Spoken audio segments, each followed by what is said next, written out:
Welcome back to Silent Pew. Everybody wants the ultimate .300 Blackout. Why did I say that? I wrote that. That was, don't worry about that. Listen, welcome back to Silent Pew. Everybody wants the ultimate 300 Blackout. Compact, smooth, and reliable. Well, today, I'm showing you why this Daniel Defense PDW is just that. Make sure to stick around because I'm gonna show you how I set this rifle up to maximize performance and why it might just be the best 300 Blackout that you can buy. All right, I'm gonna start off with the base rifle and I'm gonna show you what I did to maximize performance on this thing. In the meantime, make sure you guys comment down below as we go along and let me know if you would have done anything different to make this your ultimate 300 Blackout. Now, before we get started, as always, let's go ahead and show that we're safe. We've got nothing in the magazine, nothing in the chamber. We are safe and good to go. All right, before we go over any accessories, let's start with the base rifle, how it comes. And that's gonna be our Daniel Defense lower and upper that are both mil spec. We've got our 7-inch cold hammer forged barrel. That's gonna be a 1-in-7 twist that's chrome lined. We've got a low profile gas block, pistol length, direct impingement. The muzzle device was actually the Daniel Defense linear compensator, but that's since been switched out, so I don't have it pictured here. We've got our Maximum Defense enhanced buffer system. The handguard is the MFR XL 6.0 M-Lock. We've got our grip and rip charging handle from Daniel Defense. Our buttstock is of course the Maximum Defense CQB Gen 7. And then we've got the standard stock Daniel Defense pistol grip. Now, even stock, this thing is a powerhouse, but let me show you what I did to it. We're gonna start with the buttstock here. So to kick us off, we've got our Gen 7 CQB Maximum Defense stock. And as you can see, this is gonna be our shortest position. That's gonna give us the smallest package. And as we pull this out, we actually have 4 different positions. And you can also quickly deploy this in one go if you need to.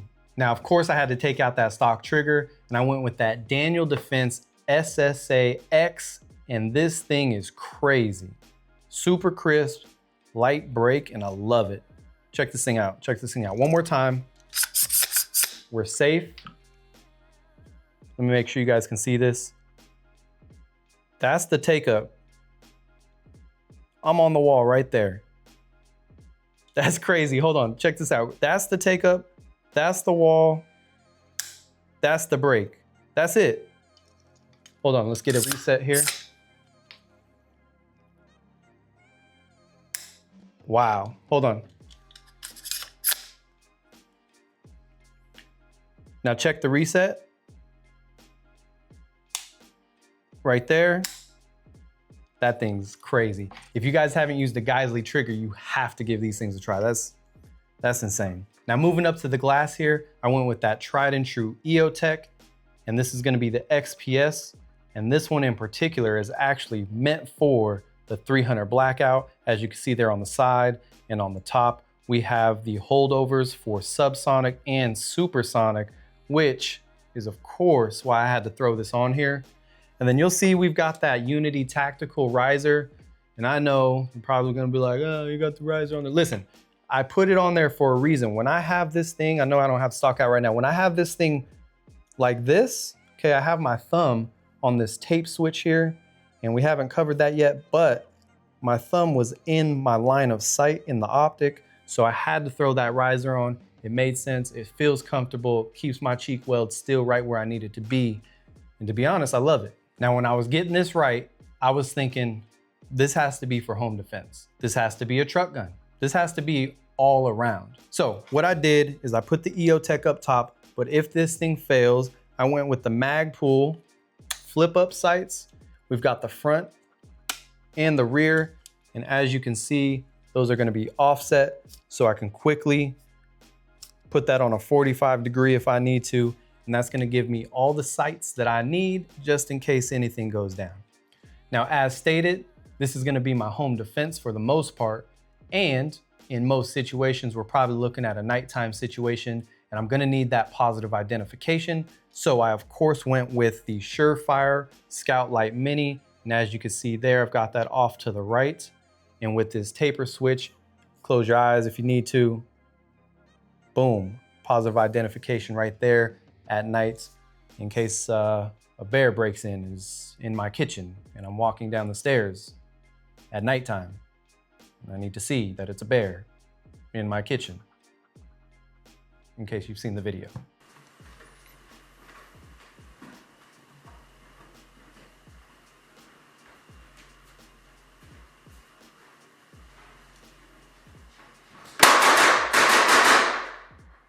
Now let me go ahead and cover the entire rail system just to knock this out. So first and foremost, we have our Strike Industries covers here. So these are M-LOK covers that are gonna go in the slots just for some grip and comfortability. Then we have our Surefire tape switch on top. And this is going to allow me to have both a momentary as well as a constant if I need that. So both of those are gonna be available to me. And with this BCM foregrip in front, this is just gonna give me an overall comfortable feel, both to hold the rifle as well as get my thumb on that tape switch. And then as you can see, we've got our wire from the tape switch moving down the back on top there.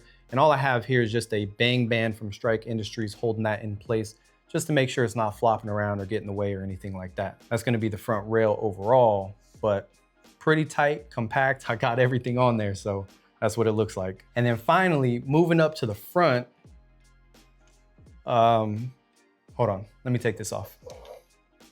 All right, I'm back. Finally, up front, we've got the Landtac Dragon ASR muzzle brake. And as you can see, this thing is actually insane. This is gonna help reduce the recoil and of course act as a sacrificial baffle with the suppressor, because that's mostly what I'm gonna have on this at all times. And as you can see, without the suppressor, hold on, let me collapse this. Without the suppressor, this thing is actually super short. Look at that. Insane. That's crazy. I love this thing. And finally, you've already seen it, but this is 300 Blackout. We had to suppress it. It's the only way to shoot 300 Blackout. And of course, we went with the Silencer Co. Omega 300. And as you can see here, this is what's gonna live on this rifle 100% of the time. So let's go ahead and put it back on. All right, so there we have it. We've got the best 300 Blackout build on the planet. If there's anything better out there, you're gonna have to show me. Put it down in the comments below and let me know.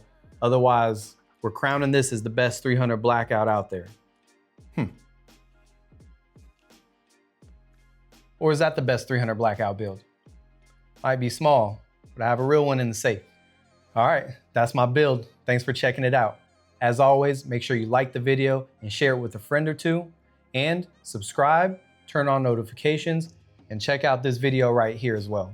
As always, stay safe and shoot straight.